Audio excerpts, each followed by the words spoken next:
अपने दोस्तों को अपने घर इनवाइट करती है, तब कोई मजाक के चक्कर में सेडी को उसके माँ के क्लोजेट में बंद कर देता है, जहाँ पर सिर्फ अंधेरा था।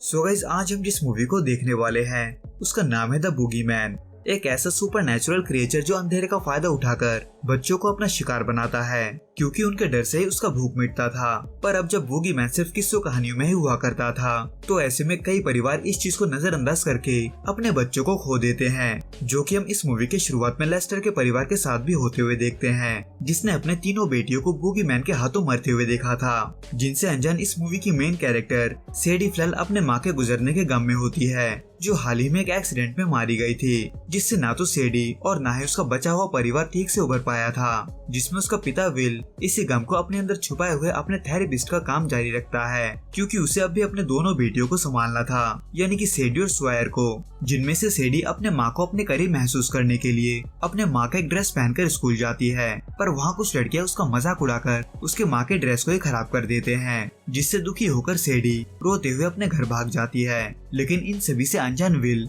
जो कि अपने पेशेंट के साथ थेरेपी सेशन में बिजी था, उसके वहाँ लेस्टर नाम का एक बंदा आता है, यानी कि वही शख्स जिसके तीनों बेटियों को बूगीमैन ने मार दिया था, जो वैसे तो विल का पेशेंट नहीं था, पर लेस्टर के बार बार रिक्वेस्ट करने की वजह से विल उसके बातों को सुनने के लिए मान जाता है। लॉन्ग स्टोरी शॉर्ट, लेस्टर दरअसल वहाँ इसलिए आया था क्योंकि उसके बातों पर कोई भी विश्वास नहीं कर रहा था कि उसने उसके बेटियों को नहीं मारा, बल्कि बूगीमैन ने मारा है, जिसको सुनने के बाद विल को कुछ ठीक नहीं लगता, यानी कि उसे लेस्टर थोड़ा पागल लगता है, इसलिए वो बाथरूम जाने के बहाने पुलिस को फोन करने जाता है, इस बात से अनजान कि वो उस घर में अकेला नहीं है, बल्कि वहाँ सेडी भी है। हालांकि लेस्टर उस दौरान विल के घर में मंडराता जरूर है, लेकिन वो सेडी को कुछ नहीं करता, जिसके बारे में सेडी को तब पता चलता है जब उसे उसके माँ के 8 रूम में से किसी के लड़ने का आवाज आता है, पर उन्हें वहाँ पर जो दिखता है उन्हें खुद उस पर विश्वास नहीं होता, क्योंकि लेस्टर भी मर चुका था, जो वैसे तो पुलिस के हिसाब से आत्महत्या का केस था। पर अब जब सेडी ने अंदर लेस्टर को किसी से लड़ते हुए सुना था, तो ऐसे में वो ये समझ नहीं पाती कि उसने जो सुना था वो सच भी है या नहीं, जिसके बाद तब एक ट्विस्ट आता है, जिसमें जब स्वायर सो रही थी, तब उसे अपने क्लोजेट के पास से किसी के होने का आवाज आता है, जो देखते ही देखते उसके आंखों के सामने से उसके बेड के नीचे चला जाता है। इसलिए ये देखने के लिए कि वो क्या है, वो घबराते हुए अपने बेड के नीचे देखती है, जहाँ पर उसके सामने होता है बूगीमैन। लेकिन इन सब बातों से अनजान सेडी, जो फिलहाल मरे हुए लोगों से बात करने का तरीका ढूंढने में लगी थी, वो तभी स्वायर को अपने रूम में देखकर घबरा जाती है, क्योंकि वो जख्मी थी। हालांकि सेडी उसे स्वायर के हिलते हुए दांत का प्रॉब्लम समझकर दरवाजे के मदद से उसका दांत निकालने की कोशिश करती है, पर उसको एक बुरे सिचुएशन में बदलने में ज्यादा वक्त नहीं लगता, क्योंकि वो दरवाजा स्वायर के दांत को तोड़ते हुए खुद ब खुद बंद हो जाता है, जिसको रोता हुआ देख सेडी उसको लोरी सुनाकर सुला देती है, जो कि हुआ ही था कि उसके कुछ देर के बाद स्वायर के दांत को लेते हुए बूगीमैन सेडी के आवाज में वही लोरी गाता है जो कुछ देर पहले सेडी गा रही थी। लॉन्ग स्टोरी शॉर्ट, बूगीमैन बच्चों को फंसाने के लिए अक्सर दूसरे लोगों की आवाज निकाल सकता था, जिसके वजह से उसकी दूसरी रात जब स्वायर अपने रूम में सोई हुई थी, तब उसको बूगीमैन सेडी की आवाज में बाहर बुलाता है, जबकि वहीं सेडी, जो लेस्टर के बारे में और भी जानने की कोशिश कर रही थी, उसे आखिर में उसके मौत का असली कारण पता चल जाता है,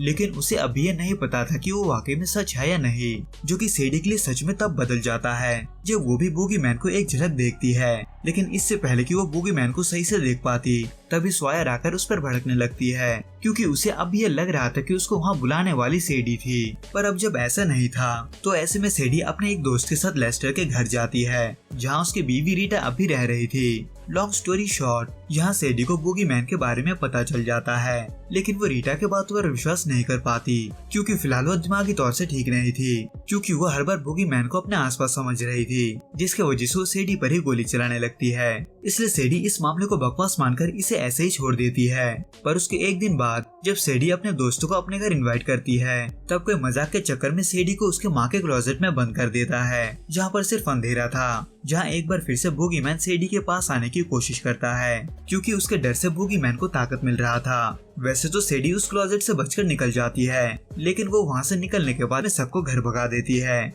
जो कि चल ही रहा था कि तभी बूगीमैन स्वायर को अकेला पाकर उसे भी मारने जाता है, क्योंकि डराने का खेल बहुत हो चुका था। लेकिन वही स्वायर, जो बूगीमैन को अपने पास आता हुआ देख सुन लेती है, वो उससे छुपने की ही कोशिश करती है, पर आखिर में बूगीमैन उसे ही टीवी पर फेंक मारता है, हालांकि स्वयर बच तो जाती है, लेकिन अब जब बूगीमैन उसे मारने के लिए फिर से आ सकता था तो ऐसे में वो बूगीमैन के बारे में जानने की कोशिश करती है, क्योंकि अब तक उसके साथ जो कुछ भी हुआ था उसकी वजह से वो अब नहीं बदल सकती थी। हालांकि सेडी इसके बारे में अपने पिता विल को भी बताती है, लेकिन वो इन सब पर विश्वास नहीं करता। जहाँ इसी दौरान सेडी के पास लेस्टर की बीवी का कॉल आता है, ये बताने के लिए कि उसे बूगीमैन को मारने का दूसरा तरीका मिल गया है, क्योंकि अब जब बूगीमैन सेडी और उसके परिवार से जुड़ गया था तो ऐसे में रीटा इसका फायदा उठाते हुए बूगीमैन को उस जाल तक लाना चाहती थी जिसको रीटा ने बनाया था। हालांकि सेडी को बांधे रखने की वजह से रीटा का प्लान काम कर जाता है, यानी कि बूगीमैन जाल में फंस जाता है। जहाँ एक पल ऐसा भी आता है कि जब सेडी न सिर्फ बूगीमैन को मरा हुआ दिखाती है बल्कि हमले की वजह से बूगीमैन का खून भी बहता है, लेकिन ज्यादा समय के लिए नहीं, क्योंकि बूगीमैन तभी उठकर रीटा को मार देता है।